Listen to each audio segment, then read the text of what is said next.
All right, everybody, today I'm joined by Daniel Escapo, who's going to teach us a little bit about OneNote, what it is, why we should love it and need it and embrace it, and also about all the new features in it in OneNote 2007, right?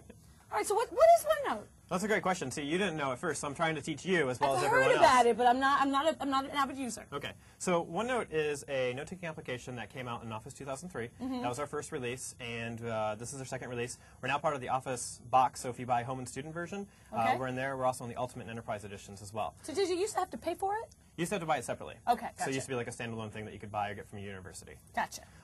So with OneNote 2007, we are just a way to keep track of all your stuff, all the stuff in your daily life that you might keep track of by printing things off or putting them in Word or putting them in email. And OneNote's just a better place for you to keep track of all this information. And I'm going to show you today why I believe it is better and how to improve your life. I can't and wait, theirs, hopefully. because my life needs some improvement.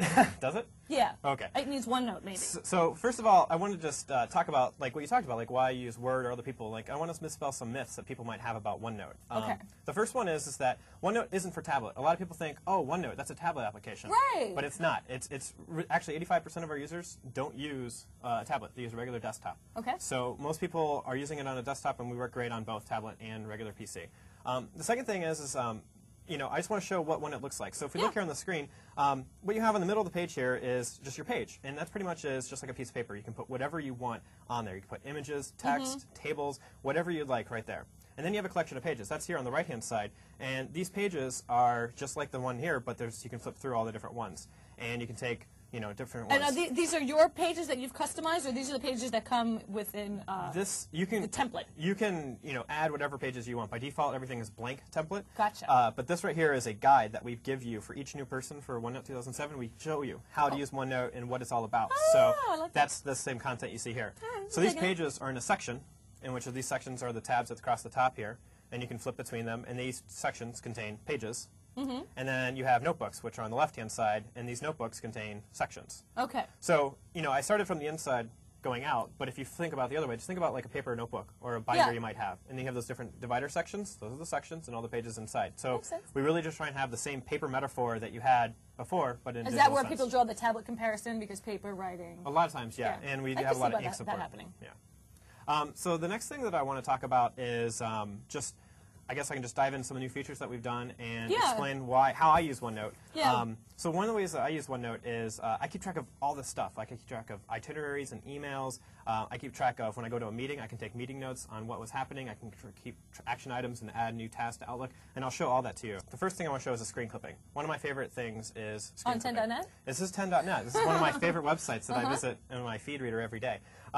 So what it is a screen clipping. How often do you see stuff on a web page, you just want to like grab it and send it to someone and say, hey, this doesn't look right, or check this out. So we have a thing with screen clipping. So I just hit Windows key S. It puts this mask on the screen, and then I can select what I want to send. So like right now, I want to do the thing about Redfin. Mike and I, one of the people that works on OneNote, were talking about Redfin the other day, and I wanted to email him saying, hey, check this out on 10. So then I can just open up my email and type his name, and I can say, check this out. And I can just hit paste, and we paste the actual image right there, and I can send it to people. That's easy. So like that, send the message, and I'm done. So for me, it's just a great way for me to share information and stuff without having to do anything fancy. So it's just a screen clipping. You can use it all over the place. Yeah. And we automatically put that right inside of OneNote. So if I go in here, I can see that there's a new page that was created in here. We keep track of the time and the actual it automatically did that the website for you? and everything. Yeah. So I didn't have to do anything fancy like that. All right.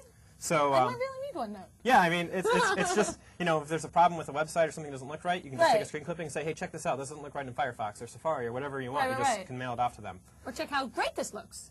Well, it always looks great. Half full, not half empty. Exactly. Pardon me. So as I was saying, when you're doing web research, you can actually, when you copy and paste from the web, we keep track of where it came from, just like the screen clipping. So if I go to MSN here and I'm reading about, Britney Spears going to rehab for her shaved head, like me here. Great. And rehab as well. No rehab. So if I just hit copy, and if I go into OneNote and I paste, what we'll do is we'll actually put all the information that was there as well as the URL that it came from.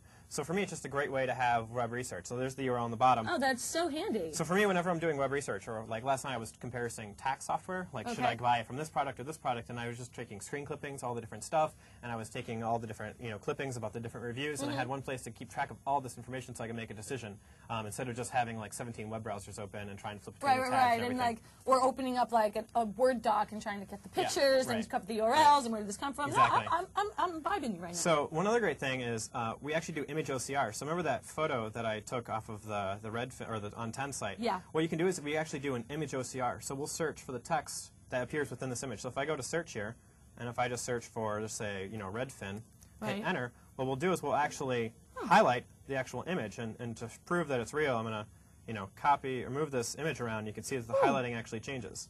So anything that you put into OneNote, we're going to find. We'll find text inside of images. We'll find audio recording. So there's a way in OneNote where you can actually record audio, and it syncs with the notes that you take. So again, with the same audio thing with Redfin, if I go here, I actually took this video and I put it inside of OneNote, and here's an audio sync button. I could take notes, and it will actually open up the video to that part in the audio. So later on, I see that I took notes, and this jumps to, I hit the play button, and it jumps the audio forward to that part in the video. So that's just one way for you to, put anything. You can record meeting notes. You can record, podcasts. You can put them right into OneNote, or you could record actual, video webcams and things like that. So you can use this as your a personal recording device. If I was in a meeting and just record it directly into my OneNote. And as you take the notes in the meeting on the right-hand side, we're going to sync up the notes with the actual audio. So you say, hey, what did they say at that point? Who said that? You can click on that, and it'll take you right there to that audio point.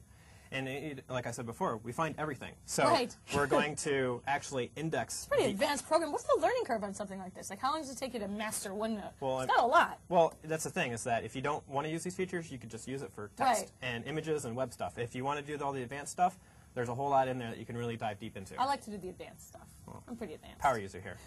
The next thing that I want to talk about is Outlook integration. I use Outlook all the time, and I keep track of my meetings there. And sometimes, before we actually came to this demo, I wanted to take notes about what I wanted to say and keeping track of what I was going to do. So what I did was I actually opened up the invite, and there's this big meeting notes button I can click on up here. Now this is in your Outlook. Exactly. Okay. So I clicked the meeting notes button, and then it opened up OneNote and took me to a page where I could take some notes. So I actually took some prep notes and talked about what I would want to talk about, and then I could take more notes that came up in this meeting. And then, in a real meeting... And then it links right back to the Outlook, so you guys are you're very synced. Exactly. There you go. Better together. What's even better is that now we can start to collaborate. We actually use this on our team to actually collaborate on different ideas. So, when we're planning different things or researching different stuff, we can all have this shared notebook where we all put all of our information together. So can other people make changes to your OneNote if you're on the same network, or would you send them your OneNote file? Well, you'd actually set up a place for everyone to work at. So just imagine having this big desk where everyone collaborates together. Right. So everyone can put their stuff there and everyone can see it all at the same time. That I can really see the benefit of. Yeah. That's good. So that's, just built right in. You just start syncing your notes and it's sharing with other people. I feel confident. Good. I feel good. All right, OneNote 2007 with Office 2007. Good times.